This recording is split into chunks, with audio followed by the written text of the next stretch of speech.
Today's headline is A Runaway Apprentice. This article originally came from the New Orleans Picayune. It says, a stout red-faced man, with a very shiny and glossy pate, with crispy curled locks, sprinkled with gray around the edge, making the bald place more apparent and noticeable, rushed into the recorder's office yesterday, conducting an individual many years his junior. It cannot be said that he was leading him, for he had evidently been compelled to resort to coercive measures, as his right hand firmly grasped the collar of a brown linen sack coat, covering the upper portion of his companion's person, by which he was compelling him to advance. The lad, for it is useless to conceal the fact that the companion of the old gentleman was a lad, was a remarkably interesting youth. He was not built exactly on the Apollo principle, for his knees had a decided inward tendency. His nankeen pantaloons were a little short, but his shirt collar made up by its extreme size for any deficiency in the aforesaid nankeens.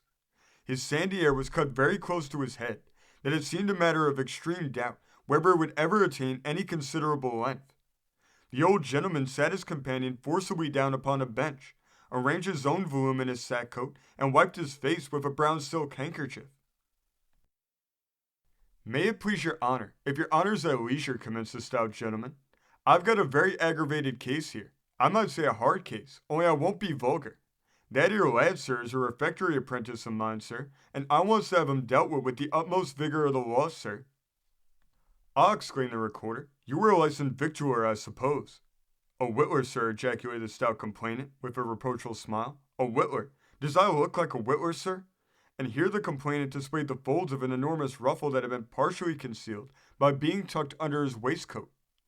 The recorder intimated that he was not familiar enough with the external appearance of victuallers to judge, as he had never seen them except in their place of business, when they generally had on white aprons and were in their shirt sleeves. But he had supposed from the remark of the complainant that the lad was his refectory apprentice, that he kept a restaurant. "No, sir," said the stout one, tucking away his ruffle again. "I'm not a whittler, and hope I don't resemble one." "You looks more like a green turkle," said the boy. The old gentleman extended his right hand towards the free-spoken youth, and looked at the recorder, as much as to say, "Observe what a boy I've been carrying in my bosom." "I'm a tradesman, sir, in the dry goods line. My name is Jenkins, Euphonius Jenkins. And what complaint have you to urge against the lad, Mr. Jenkins? Would you be good enough to cast your eye upon that interesting youth?" The recorder did as he was desired. "You would little imagine, sir, from the hypocritical tears, as is apparent on his countenance, indicating a repentant spirit, that the malignity of a rattlesnake and the deceptive qualities of a chameleon is concealed under his shirt. I don't suppose you would, sir, and it's no discredit to you if you don't. Nobody wouldn't." The speaker here appeared to be much overpowered by his feelings, and again produced a brown silk handkerchief and wiped his eyes, and while his hand was in, extended it to his large and flattened nasal organ, which he blew vigorously. "But the complaint," suggested the recorder, perfectly unmoved. "I've been a father to that lad." "Yes," interrupted the subject of the complaint. "You've been a grandfather, haven't you?" "Does your honor hear him?" asked the complainant. "No, sir, I claims nothing of the sort, although I bestowed as much affection on you as a great-great-grandfather, infant crocodile that you are." "What has the boy done?" said the recorder. "Everything that was bad, sir, and wound up all by running away from my bed and board 3 days ago, contrary to the terms of his indenture." "That's a fact, part of it. I did run away from your board, and I ain't had nothing else to sleep on since I was first bound to you, and I ain't going to stand it no longer," said the boy, jerking his head a great many times by way of emphasis. "Does he not treat you well?" inquired the recorder. "I shouldn't say he did," returned the boy. "A boy can't live on hard-boiled rice all the time, or dry bread neither. We had the same rice pudding on the table for 4 days in running, and every day it was boiled over, and after the first day, they didn't take the trouble to cut it, 'cause they knowed it wasn't no use. Might as well try to cut a paving stone with a penknife.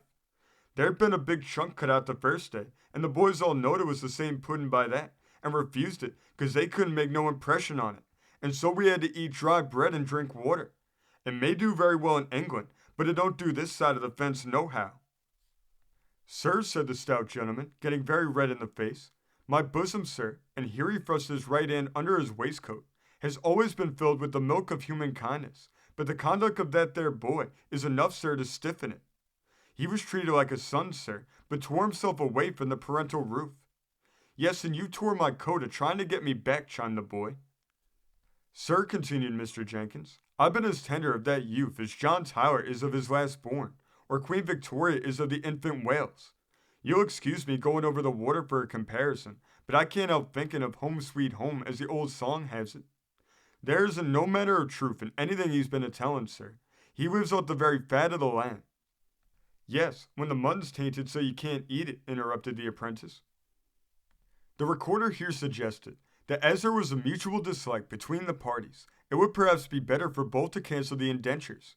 The stout gentleman, after marching across the floor 6 times, with his double chin buried behind the folds of his white cravat, one hand thrust into his bosom and the other placed behind his back, holding up the skirts of his coat, finally raised his head and said that as the apprentice was determined to become an incorrigible vagabond, he would adopt the suggestion of his honor. Both parties then left the court, the boy in great glee, exclaiming with an infinity of jerks of the head, it ain't no sort of use trying to play games over an American apprentice. This story came from the great state of Indiana, being reported in the Indiana Journal of September 23rd, 1846. Thank you for joining us today. If you want to continue to uncover all of America's lost and forgotten history, then remember before you leave to hit the subscribe button, hit the notification bell, and remember to like and comment below. And we will see you next time on Americana Archives.